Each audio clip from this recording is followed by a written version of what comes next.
And the EU, and very precisely the European External Action Service, which is a diplomatic service of the European Union, got into the business of fighting disinformation manipulation a year later, in 2015. This is when we established East Task Force within the Division for Strategic Communication of the EU Diplomatic Service. And I saw in the program some of the colleagues that were part of that team, so I will not go into that. And at that time, we talked about disinformation mainly. The term fake news that was used in the introduction was still flying around, but we quickly abandoned it because it became obvious that disinformation is much broader than spreading simple fake news. And in the meantime, the very term got poisoned in a way and became a synonym for media outlets that you don't like. You call them fake news. So we abandoned the term and went into disinformation, which is verifiably false distribution of verifiably false information for political or economic gain, with the ambition to deceive. And then we realized that you also can manipulate information environment without spreading obviously verifiable information. And then we realized that the operation became even more sophisticated and went into the area of information manipulation. This is why we came up with this concept, and the rest of the free and democratic world that is in the business of fighting information manipulation adopted a term which is like we now see that it is foreign interference and information manipulation that includes disinformation. Because you can simply suppress critical voices and in that way manipulate public discourse without spreading a disinformation. This is why it's important to understand what we are dealing with now. So in 2014 that I mentioned, what was obvious at the time was the use of bot factories, bot farms as they were called. And that was the way to manipulate public discourse, right? To spread this disinformation. And this is still happening, but the practice evolved in so many ways in the meantime.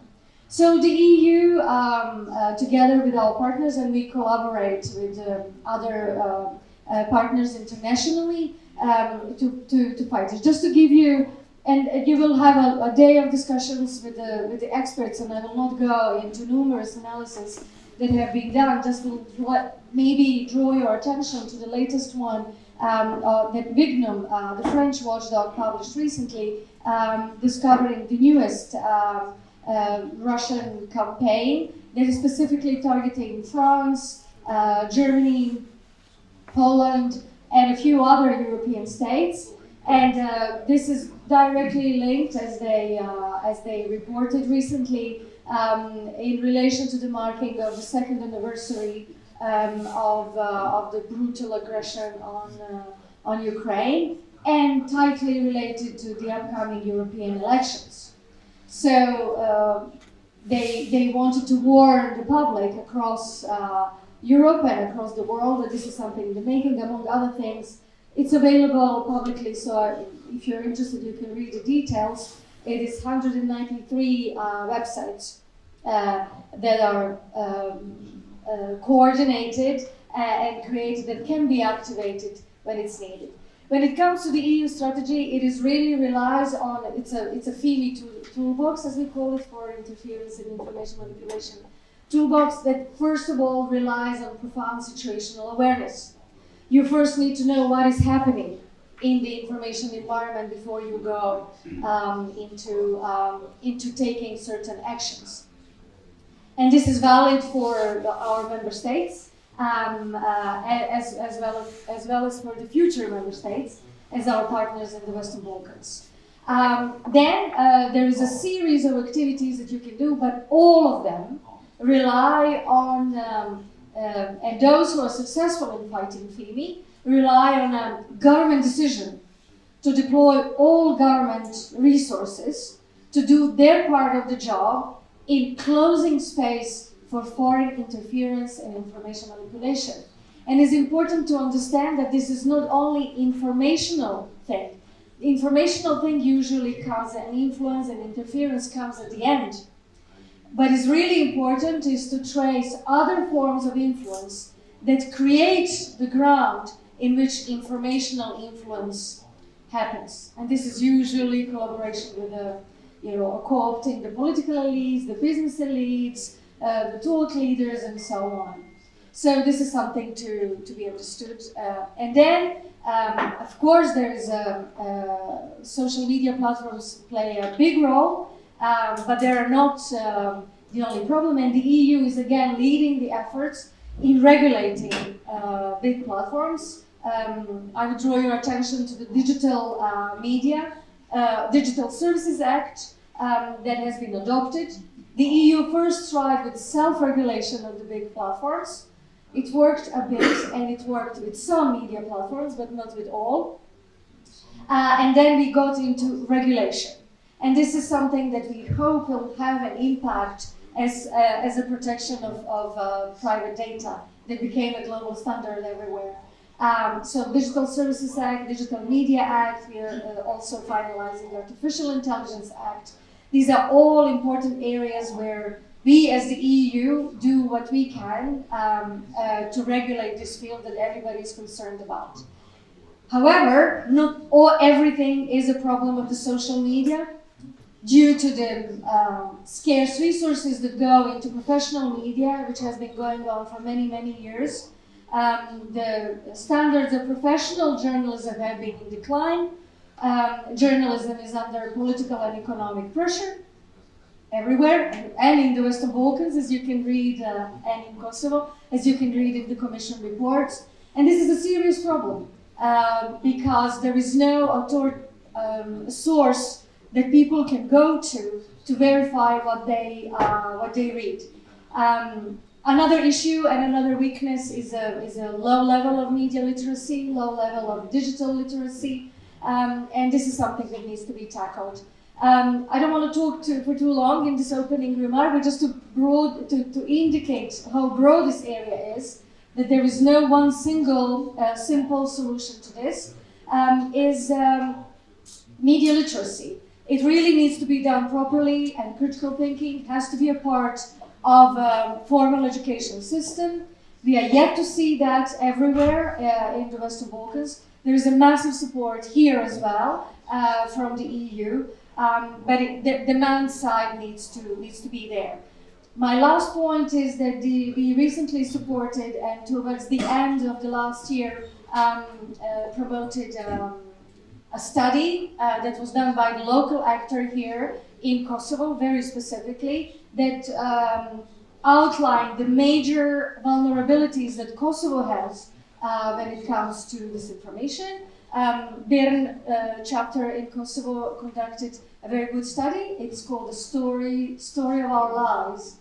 It's also available online. Go see the details if you're interested. It really shows the weaknesses, and it also reveals that the focus study has been done among public servants in Kosovo, but not only people working in institutions, but also doctors, judges, the most educated parts of the society, that prone to be vulnerable to disinformation and unable to recognize disinformation from real sources, which only indicates the areas in which we need to focus our attention. And another maybe major among many is the space for the work of professional media. And this is really something, the best practices that we have seen anywhere among the EU member states is when we have governments that do their part of the job and create an environment for civil society, meaning journalists, civil society actors, academia, to do their part of the job. And the EU, of course, is there to support them all. Whatever we do for our member states, supporting them to close space for FIMI, we cannot stop it. It's impossible to stop the spread. This is happening at the industrial scale. Our best chance is to build resilience to it. And the way to do it is exactly as we see it happening. And we are constantly observing and monitoring what are the new ways to tackle this. Last time I checked, the EU had around 25 media literacy initiatives across the region. There are plenty. Get in touch for all the stakeholders here, and thank you so much for coming today. I see a lot of people here in the room that are concerned about this issue in the region, but also in Kosovo. Get in touch with our delegation here and our European Union office here in Kosovo, in Pristina, and as well as with us in Brussels. We are happy to support government structures to do their part of the job and civil society sector to do their part of the job. We work very closely with all like-minded partners, with all freedom-loving, as we say, because now using the term international community, it does not cover it all. And there is a framework for countering foreign interference and media manipulation that is US government and our partners in the Global Engagement Center of the State Department are dealing with. And it's also Chapter 31, which is part of the negotiation, one of the negotiation chapters of joining the EU, that clearly calls and demands from the applicant countries to close the space for foreign interference and information manipulation. So I see that all of this transatlantic prioritization of tackling this issue might help all those who want to create democracies at home, prevent efforts to derail Kosovo and other Western Balkan partners from joining Euro-Atlantic structures. And we see this trend, and this is not in the interest of the people of Kosovo and the others in the Western Balkans, and we are there to help for these partners to achieve their strategic priorities. Thank you very much for the invitation, and let me wish you good luck with the rest of the event. I was asked to talk about the Russian influence in the EU and in Ukraine. And I thought that I will begin with expressing a little bit of fear. And my fear is that the threat of Russian disinformation is still, unfortunately, underestimated, and our reaction to this threat is still not proportional to the level of threat we are facing. Russian disinformation still has a lot of impact. When we have a look at some of the opinion polls in various countries, in various European countries, disinformation can affect between 10 and 50% of a population. These are incredible numbers. You do not need to influence majority of the population. Even 20% of population can elect a prime minister. And we unfortunately see it in some European countries that people who are spreading Russian propaganda and disinformation are winning elections, and they are trying to build a society where the information flow is severely corrupt, not dissimilar to Russia. So my fear is that we still tend to underestimate the threat of Russian disinformation. I remember many articles and many conference speeches about how Russia is losing the information war. I really do not think that this is the case. Russia or the Kremlin, they still have significantly more resources in the information arena. There are various estimates about how much they are spending. The minimum are between 1.5 to 2 billion US dollars.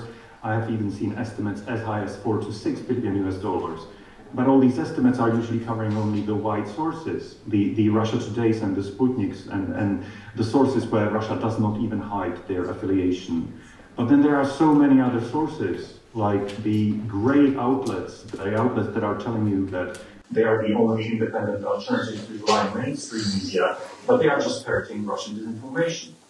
The troll factories, the budgets of secret services and the army, which are heavily involved in disinformation campaigns. On the other hand, we have usually very low millions or even just hundreds of thousands of euros. The unit in Brussels where I used to work, University Disinfo, operated without a dedicated budget for 3 years. I know that the situation is now a bit better. My fear is that we still have millions against billions. And when the disproportion is so high, it is no wonder that the Russians still manage to win in many audiences. As a report by the Czech government from last year says, the Czech government doesn't even have enough resources to detect the disinformation wave. And if we don't even have enough to know what the threat is, how can we talk about even countering the threat? We wouldn't be capable of fighting the COVID pandemic without knowing how many COVID cases there are, how many people are vaccinated, how many people are in the hospital, how many people are cured. But we are somehow tasked to win the information fight without even having the resources to monitor the threat in the information space. It is truly irrational, in my opinion. My fear is that the underestimating of Russian threat in the information space partially stems from the fact that we still do not want to appreciate fully the fact that for Russia this is a military measure. The top military and security apparatus is involved in developing methods of information confrontation. They are putting resources into this. The Russian pseudo-journalists are receiving medals from the Ministry of Defense for participating in a war. Not for reporting, not for journalistic work. They are receiving medals for participating in a war. That happened in Syria in 2016. It happened again after the full-scale invasion of Ukraine. Russia repeatedly shows us that the people they call journalists are just part of the rank and file of their military. I think we have several good examples in Europe. They would be probably in the Baltic states, where the level of awareness is extremely high. In the country where I currently reside, Finland, that is usually given as a brilliant example of very high media literacy levels. But I would probably like to point to Ukraine. Ukraine is a country that has the most experience fighting Russian disinformation and propaganda, and I know you have a full panel on Ukraine, which is great. But we recently published a report on the Ukrainian countermeasures against disinformation, and I think Ukraine is showing us that it is possible to significantly decrease the threat. But in order to do that, it is very important to stop underestimating the threat and to put in a lot of work, including some frequently underestimated activities like monitoring, detecting, debunking. These are sine qua non, these are necessary conditions. Without them, we can't move forward. I heard many people say, I would love to focus rather on pre-bunking rather than debunking. Well, that can come only when you build the foundation. If you don't even have the foundation of monitoring and detecting, you can't even talk about pre-bunking. A lot of the work comes from the civil society, which in Ukraine is incredibly vibrant and is absolutely crucial in this fight. I think it is good to appreciate that as well, because some of the politicians we have in Europe who try to portray civil society working on this topic as enemy, they are really not helping. And what Ukraine also shows us is that it is crucial not to focus just on building up our defense, just on the defensive measures, just on building up resilience. It is also very important to focus on limiting the capability of the enemy to cause harm. And there are various punitive measures that we can apply against the information aggressors and the number one information aggressor, which is Russia, but also smaller information aggressors like China or Iran. It is possible to ban their channels, which are, again, they are not media channels. They are just part of the Russian military. We can be investigating their activities. I still find it mind-blowing that the only country that properly investigated Russian meddling into elections is the United States in 2016. In Europe, we had at least 24 elections and referenda targeted by Kremlin's interference. And I do not recall a single similar investigation to the American one. It is basically like giving the Kremlin a green light. Please go ahead. This is activity that we do not even investigate.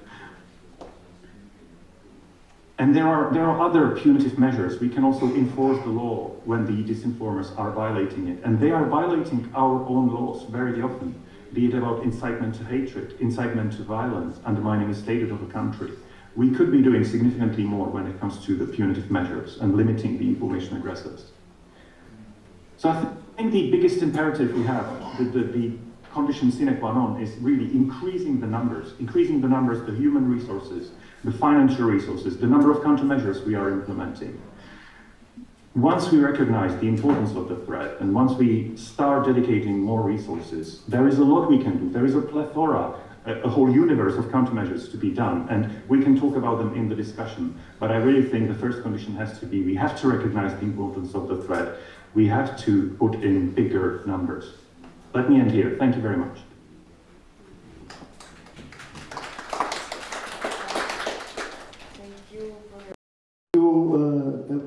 thank you for opportunity to be here.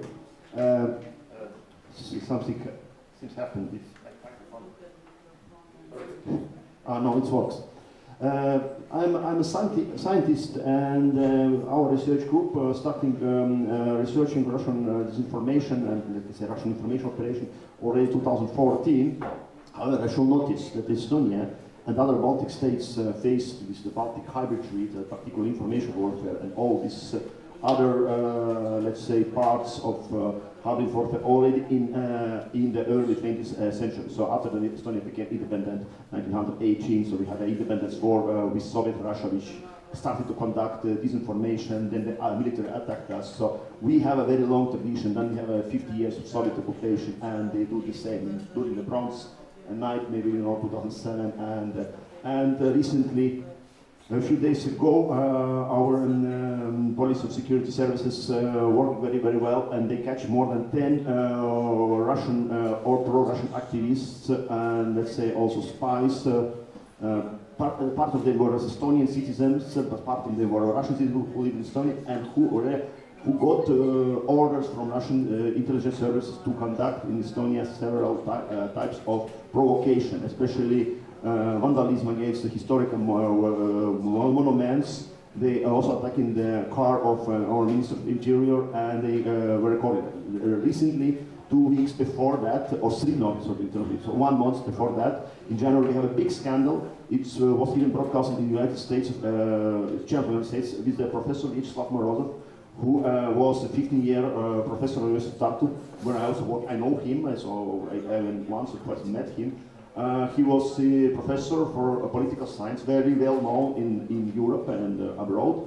Unfortunately, he spoke very well Estonian, and he lived in Estonia, and he seems to be really pro-Western liberal. But the Estonian service catch him because he was spying for Russia, creating a horrible network in academia. So don't underestimate the Russians. They are working it off. They use pro-Russian, they use for idiots, people who are pro-Russian, propaganda. They use academicians, they use politicians, they use bribery. And I will speak generally about this term, the global knowledge warfare. I like this term, and we used also this our collective book, which published 2 years ago, or this collective framework. And I speak also about Russian information influence activity. And particularly, which I will speak about that more, it is more maybe more narrow, is Russia's potentiality, which Russia disseminated in the last 2 years during the full-scale military Russian military invasion of Ukraine. First, we should understand due to our geopolitical location, Baltic states, we have a border with Russia, so we are surrounded partially by Russia, so we have a border, Estonia have a border in the east and south of Russia, Latvia have in the east, Italy have with Belarus, and also in the south in Kaliningrad. So Belarus, the Belarusian dictator, is Putin's ally, or even better to say puppet, and this is a really a big threat. So military threat, political threat, energetical threat, information side. We have a full spectrum of these threats. But I will also mention that what Russia uses, it's not only information, disinformation, because you mentioned very correctly by my colleagues, previous speakers. It's not only fake news, it's much more broad. They use disinformation, communication, deception, they use bribery, they use active measures. Let's call it active measures, was also mentioned by Yuri, that Melas was a former KGB agent who moved in the 70s, so in Latin America and with lectures. They are active measures which Russia invented, Soviet Russia invented already in early 20th century by the start. Of course, these all tools were already much older historically, and Russia used that also in Estonia. We can speak about only a few examples about fake news, massive fake news, especially which created for Estonian audiences, but also from Estonia, but from Estonian audiences to create a mess, to create tensions in society. In Estonia and Latvia, in Estonia is less, but we have a quite big Russian population, which is not common in those. Which are Russian people Russian language people by origin who are Russians. We have the people who come from Ukraine in the Soviet period who were Russified. We have now a lot of Ukrainian refugees. We have Azeris, we have Jewish people, and Russia tried to influence. A lot of them are pro-European. A lot of them understand that, but unfortunately, there are also big numbers who are under Russian influence. Few examples about strategic narratives. If you don't know what this concept means, this is concept which was proposed by scholars, which were like Pristina and Rosals, which wrote a brilliant monographs and books. That argue that our epoch, our model is an use of power is a strategic narrative. I will argue that strategic narrative is much more versatile than soft power. It can be, it can cause the war. It is the art of war. Information war is the war. So it can cause the kinetic war, or it can cause the.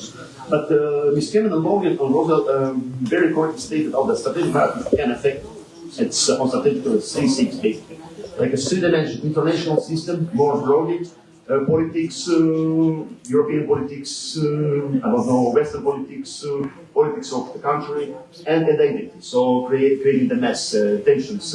So like xenophobia, hates, or like Russia promoted so-called discrimination by, of Russians, blaming Estonia, other countries, xenophobic discrimination, here small. This Nazi state, all they speak about the same as Ukraine, about all. So in this kind of this propaganda, they haven't done it for a long time. Russophobia, for example, nothing new. This term Russophobia was used in the middle of the 19th century, especially Russian writer, let's say openly imperialist and pan-Slavinist and nationalist wrote with his daughter Anna Aksakova in 1867, 150 years ago. About those Russophobes, it's after Crimean War, which Russia lost, they started promoting this. So declaring West, the idea that Russia is the fortress surrounded by bad West, so they called it Europa, or in the Soviet period it was the declaring West. They used that so that the European Union, NATO, Europe is declaring, and at that time tried to spread these amoral values. So Russia tried to show that our democracy and liberal system is something of weakness, something bad. What they did. So because starting in democracy, in democratic values, in their governance, or even the people don't believe in Russian propaganda, but they started to believe in several conspiracies. During the COVID in Estonia, there were several movements among Estonian people who don't believe in Russian propaganda, so they know that Putin an ex-premier.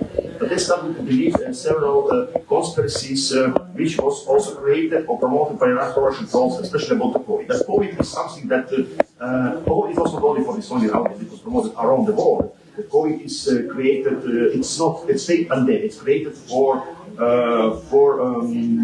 these purposes to create an authoritarian system.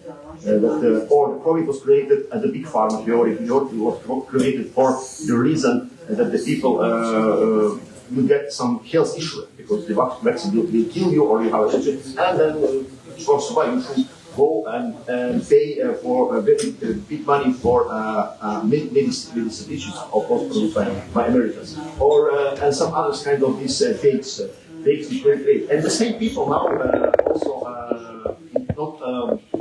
The same area also promote anti-Ukrainian narrative. This is very interesting. And I can speak about some examples.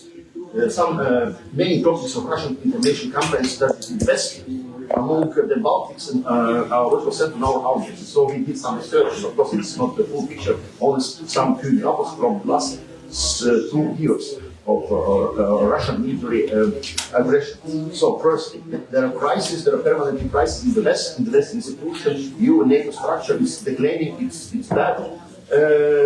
Discrediting of Ukrainian state, especially Ukrainian government, President Zelensky, Ukrainian refugees, creating the negative images of Ukrainian refugees. There are no Ukrainian states, Ukrainian state, this kind of thing. Developing the topic of energy crisis. Europe, developing the President of Ukraine is losing the war, and that Europe should not support Ukraine. And also, biological weapons in Ukraine is created by US and several hostages, and the Satanists in Ukraine. Satanists from Estonia, Latvia, Lithuania, Poland, United States, US are supporting Satanists from Satanists and Nazis in Ukraine fighting against Russian people. And this kind of things, which is sometimes ridiculous and normal people cannot believe. Unfortunately, we got some 5, 10% or 50% to believe in these things, and they can influence, they can vote. Also, many some others. I can have a presentation. There are many examples of what they do, but generally we can say that these same tendencies we can see around Europe and around the world. However, for African or for Asian audiences, Russia promotes slightly or even something very different narratives. But for Europe, more or less, you can say the same. Okay, there are some kind of Russia is always looking on the feature of each country. They try to understand which country it is. And if we quote the Russian military scientist, Svechin, who wrote a book, 1927, 100 years ago almost, a strategy, he said that what is very important, not to be military good or military thinking strategy, it's very important to be a psychologist or ethnographics to understand ethnography, psychology of your opponents, and to conduct operation, what was the operation against it. And this understanding from military understanding, this understanding was developed for 100 years. Therefore, the career, speaking his so-called doctrine, which is not doctrine about information, and therefore, not grasping all of his older colleagues, general career. And these things, you can see that in Russia, that there are a lot of that, they have a broken strategic level. Since Tsarist, imperial period, they have this propaganda, tradition, influence activity since imperial Russia, which was heavily developed in previous centuries, and which was not stopped. Which was stopped even during the Yeltsin time. So it was more hidden. Russia was weaker in 1991, 1990, they come to power, but they still have this. They have during the Yeltsin time, they adopted this Prima Putin. This Prima Putin, who was also one of the leaders of Russian intelligence services, a diplomat who lived long in the Middle East, started to promote this imperial agenda as a Prima Putin, which Putin basically used that in his imperialistic agenda and in his wars, and also in the information influence activity and operation against Europe and other, and particularly Ukraine, Georgia, and Baltic states, and also everywhere when they see the possibility for that. Thank you. Yes, thank you very much. Apologies for the reaction. I really didn't hear that I was called out. I would definitely like to speak a little bit about Russian influence in Slovak parliamentary elections that were at the end of September, about 23, so quite recently. And I would like also to share some interesting slides, whether it's possible or not. It can be just interesting for audience to see some graphs. So please let me know if it's possible. Yeah, you see that? Okay, perfect. Yeah.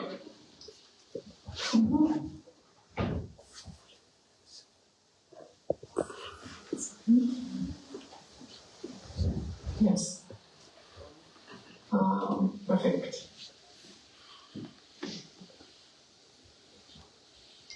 Okay. So let us proceed. I will not present my center for the short period of time, but I would like to explain why Russian narratives are so successful in Slovakia. So this is a question we are often getting when we are comparing Slovakia to other countries in the region, for example, Czechia, which is our natural comparator because of our past. You know, the situation and acceptance of Russian narratives is really quite different in other countries. So, first of all, there is a large portion of population with pro-Russian attitudes. we believe that this is also due to the really strong pan-Slavic movement of 19th century, and it goes way back in history. So this is not just our common like socialistic past and so on, but goes back to the times where we were basically part of Hungarian Empire, and we were looking up to our big Russian brother because of our common Slavic ancestry. Also, there is a higher tendency for disinformation that I will also show you in future slides. And what is put up is that politics in Slovakia are habit. And is basically the way to get cheap votes in elections. So there is crazy this work. So what do you consider? I mean, democratic resilience work is publishing blog sprints of 17, and this data show the response to the question who is primarily responsible for war in Ukraine that we asked following the Russian invasion, so 2 years in a row. As you can see, Slovakia is unfortunately doing the worst, and it means that more than 50% of Slovaks actually believe that somebody else in Russia is responsible for the Russian invasion. And this basically documents that there is a strong buying into the Kremlin narratives that are spread in Slovakia. At the same time, there are data that show that perception of US as a threat is rising, as a security threat. So we are not talking about the threat to values, etc., but to the security of our country, which is much higher compared to the same question asked in 2020, and also the highest in the region. And last but not least, the data that supports my first slide about the vicious circle is that Slovakia is alongside Bulgaria in the region, the country where there is the highest amount of population that would believe conspiracy theories. So looking for easy solutions, looking for something like explanation that would explain it all. And this particular data is basically answer the agreement with the statement that democracy doesn't exist, and these are the hidden elites in the world that rule the world. So we have this combo to start with, and also this is our reality in Slovakia, not just before elections, but it was crucial to know this when we are coming to the electoral campaign. Now, how it is the Kremlin propaganda is spread in Slovakia. So first of all,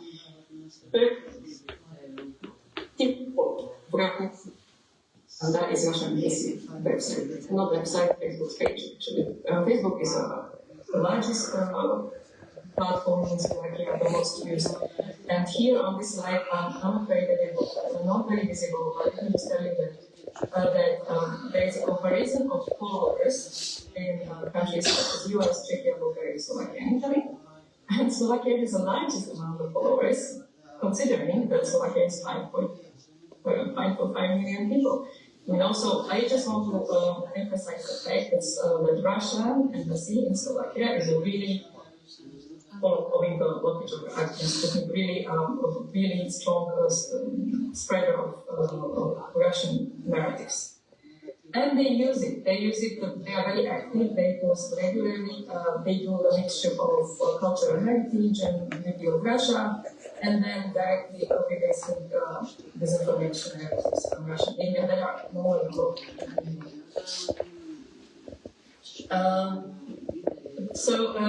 During now coming to the 3 months before election, July and September, these are outlets that are referencing directly party sources. By referencing, I mean copy-pasting it from basically blog sites and outlets. And what I want to say is that there are a lot of these websites, as you can see here. There are several websites, and it's all popped up following 2014 invasion of Crimea. And there is a lot of them. And just to show you how active they are, There are some of them. This is showing monthly visits of sites referencing RP. And just if you see Infovojna Jelisic, because it was working in Slovakia. And during the electoral campaign, they have really high amount of visits, So this is really like a strong tool to spread Kremlin propaganda. Okay, and now we are coming to the political campaign before elections. This was his current prime minister. He was the leader of the most popular party in Poland before elections. He's also very pro-Kremlin. Šimečka was a leader of the second successful party. He is now the leader of the opposition, so he didn't manage to overcome Fico. And this is the result of their names in this pro-Kremlin disinformation outlets. Fico was there all the time. He was mentioned a lot. He was praised. Šimečka appeared was criticized for his LGBT values, etc. So much less exposure, but at the same time more critical. And now, when it comes to campaign, I would like to show you another very interesting graph. And the reason why I wanted to use some PowerPoint, it's because this graph shows you who gained most interactions on Facebook. And as you can see, Robert Fico, very pro-Kremlin views prime minister at the moment, 27%. Smer is his political party, so he got 40% share of interactions on Facebook. But what is more striking about this graph and very, very serious is that the part of two names of Zuzana Čaputová, who was our president, and Andrea Letanovská from Democratic Party, all of the actors, besides others as well, all of the actors that means there are pro-Kremlin. So you can see that pro-democratic forces, let's say pro-Western forces, are among Zuzana Čaputová, a little bit of Andrea Letanovská, and others 11%. So, the outcome of the elections in Slovakia couldn't have been different than it was, because there is so much influence that is through the websites, and also by the fact that it's amplified by political figures. So it's not just Kremlin narratives, and then they have the networks in Slovakia, but also the politicians themselves are using it so actively to spread it.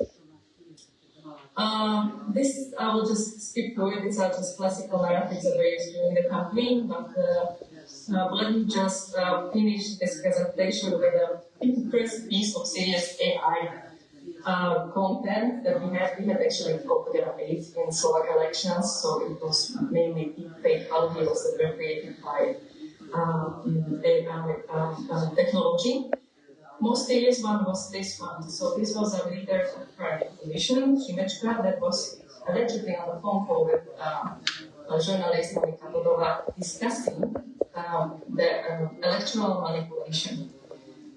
So this was this deepfake audio came into the light at the same time was simultaneously as was a press release of Russian intelligence that elections in Slovakia are going to be rigged.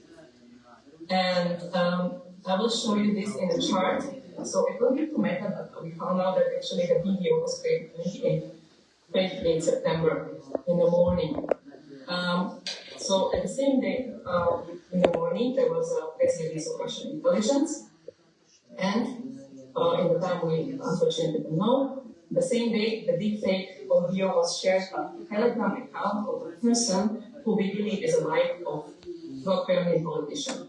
So then, and from then it spiraled, So of course I cannot be here claiming that this is direct link of Kremlin in our elections, but let's say that there are too many coincidences, and I'm just putting it out there for you to make your own judgment.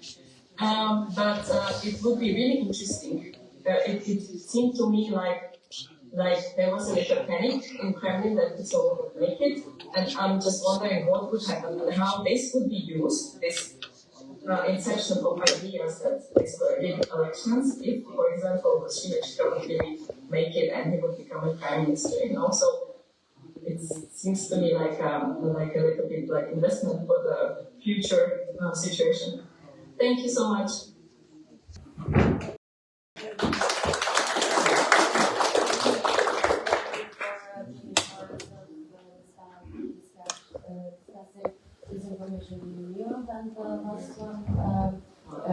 Dietmar Pichler. Sorry if I didn't pronounce your surname right. So we can have maybe some words from you from the same topic, disinformation in Europe. How do you see it? So first of all, thank you not only for having me, but also for organizing this very important conference. So thank you to not only Geopost, also the State Department and all participants here, because as we heard before, and a lot was said already during this panel, I agree with all these very interesting inputs. Thank you very much. It's always a privilege to speak as the last one, because so many important things are already said, so you can choose what to add. In this case, it was a lot, so it's very difficult for me to find something else, but there are a couple of things I would like at least to maybe to repeat or to say in my own words. I think it's very important what also already mentioned that the threat of Russian disinformation or disinformation coordinated by Moscow, this is not new at all. And we do not need to go back to the imperial past. What matters a lot now is the disinformation campaign and foreign influence active measures program by the Soviet Union. Why does this matter? Because actually, besides social media and all these amplifying effects we have now, it was basically the same. We saw that this active measures program, they planted fake stories in international media that, for instance, the Americans are responsible for AIDS, and it worked. Why is this example so important? Because even if Gorbachev himself had to apologize for it, still this conspiracy theory is widespread, not only in countries that had a special relationship with the Soviet Union, no, also in the West, and even in the US. So we see that these kind of effects, that they have a long-term effect. And when we speak about the Russian invasion of Ukraine, we see this long-term effect also when we take a look at the so-called peace movement in the Western countries.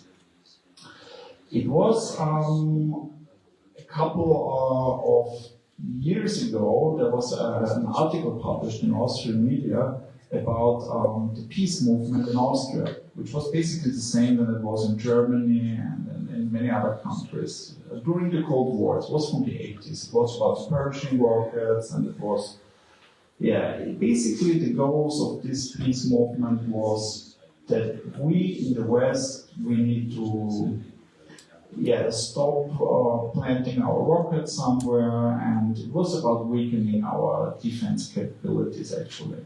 But they didn't call it that, they called it peace measures and the world needs to be in peace, but it was not peace, it was appeasement of the Soviet Union. And this peace movement, acting in many ways, in strange ways, was not organized, but highly influenced by the Soviet Union. So the KGB, their officers there, and even money. We know the money trails, money was flowing into this movement.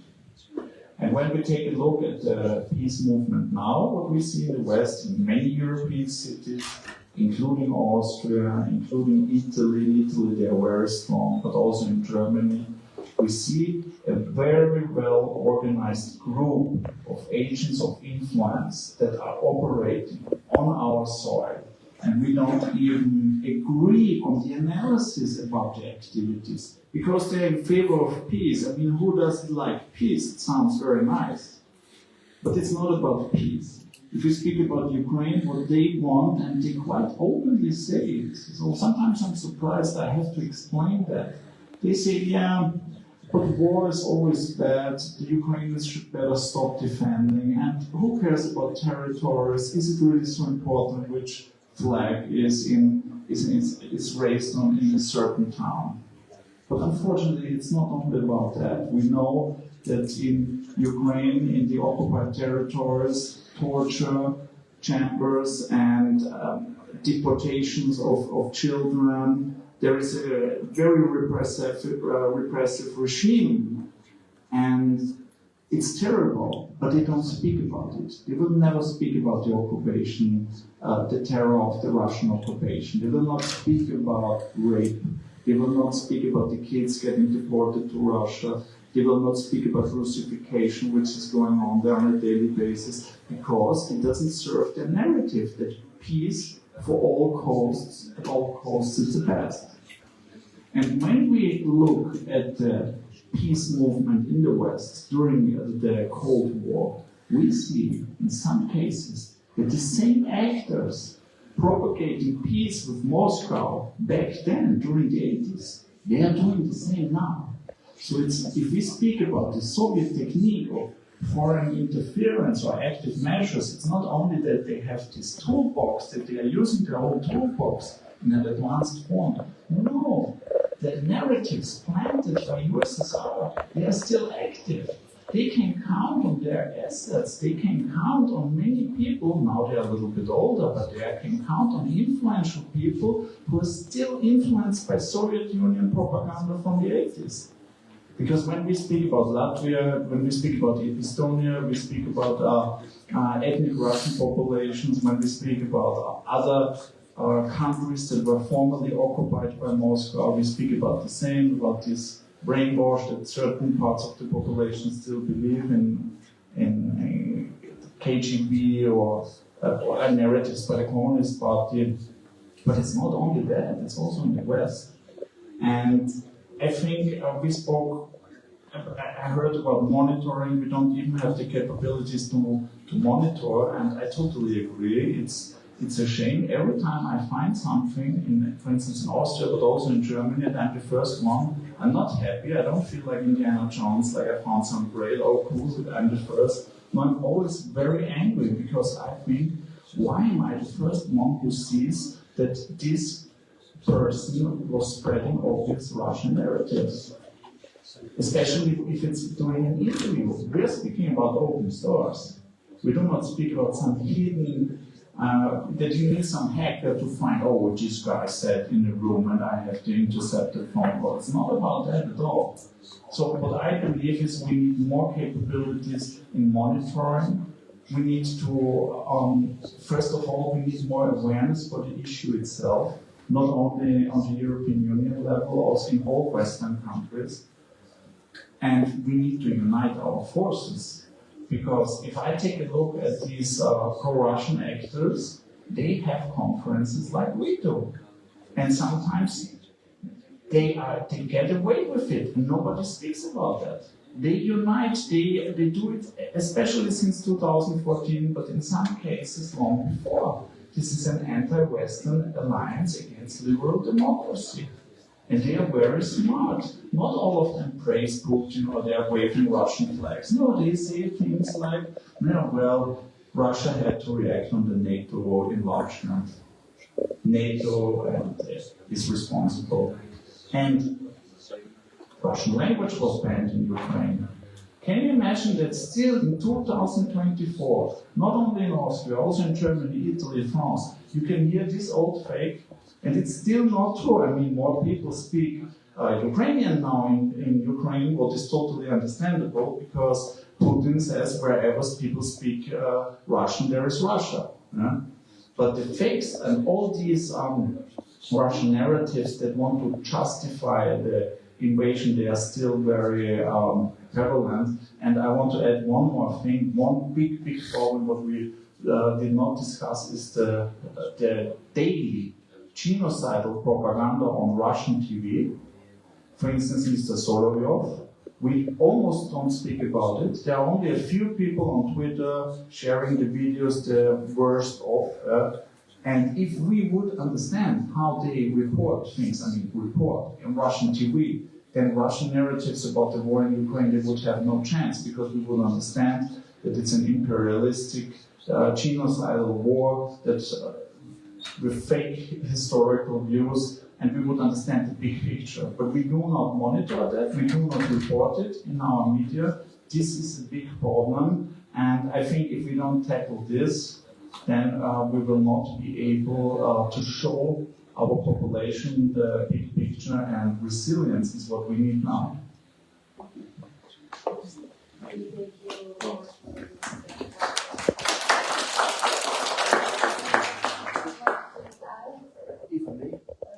Very shortly. I totally agree here, and you mentioned here one thing that this genocide that Russia conducting providing against Ukraine, and we have done also in Chechen war and in Georgia and bombing the civil people in Syria and everywhere. This is not only the genocide, but it is also used with purpose to create a culture of fear. It's a propaganda, it is a war propaganda, is what have done the same, the Nazis have done, for example, on the Soviets. And they use the same methods. It is also one of these methods which are active measures which I mentioned. So the first that they want to us demoralize, then they want us destabilize, and they have this like a phase. After that, they can contact. It can finish with the conflict of the war. So you can see the Ukrainian example how Russia tried to decades to destroy Ukrainian statehood, and then after they understand that it's not possible to do this propaganda and disinformation, and they attack militarily. So we should raise our awareness and work on that, not only against those Russian disinformation, but also against the Russian intelligence services and other hybrid measures which can be hired. They are very dangerous. Thank you. Very briefly, just a concluding remark. Very often in these discussions, it is said that this is somehow treated as a problem in media and social media as a communication problem. It is a security problem, and it should be treated as such, is what I want to say. Role of local enablers cannot be emphasized strongly enough. There is a sort of information laundering. All of these narratives are accepted because they are in the local media. People read it in the local media, in the local languages, and it is it is very, very difficult for people to realize where these narratives come from.